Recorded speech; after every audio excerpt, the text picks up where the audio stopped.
Magandang araw po sa ating manonood. Isang mahalagang balita para sa ating mga kababayan, lalo na sa mga benepisyaryo ng tulong mula sa gobyerno. May bagong update tungkol sa programang Pantawid Pamilyang Pilipino Program or 4Ps na tiyak makakaapekto sa maraming pamilya sa bansa. Alam niyo po bang inaprobahan na ng Kamara ang isang panukalang batas na layong palawakin pa ang saklaw at benepisyo ng 4Ps program? Layunin nitong mas mapalakas hindi lang ang agarang tulong pinansyal, kundi pati ng pangmatagalang kakayahan ng mga benepisyaryo na makaahon sa kahirapan. Ayon sa ulat, kabilang sa mga bagong layunin ng panukala ang pagpapalakas ng socio-economic resilience o kakayahan ng mga pamilya na makabangon sa mga krisis tulad ng kalamidad o pagkawala ng trabaho.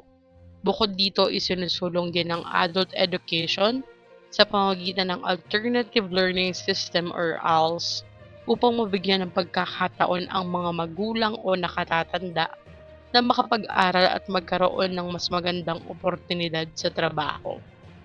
Sa ganitong paraan, hindi lamang basta ayuda ang natatanggap ng mga benepisyaryo, kundi may kasamang pagpapalawak ng kaalaman at kakayahan para sa mas matibay na kinabukasan. Napakahalaga ng hakbang na ito dahil ang 4Ps ay isang malaking social protection program ng gobyerno. Sa pagpapalawak nito, mas magiging handa ang mga pamilya sa krisis, mas maraming magulang ang magkakaroon ng edukasyon at mas tataas ang tsansa na tuluyang makaahon sa kahirapan.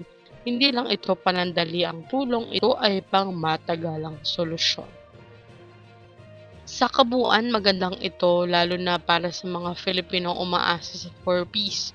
Pero tulad ng ibang programa, mahalaga pa rin ang tamang implementasyon para masigurong makararating ang benepisyo na tunay na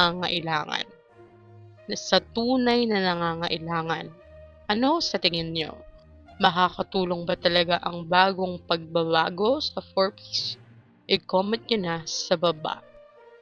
Hanggang dito na lamang po muna. Ito ang Chaz Infos and Updates. I-like, share, and subscribe para kayo updated. God bless po and have a nice day.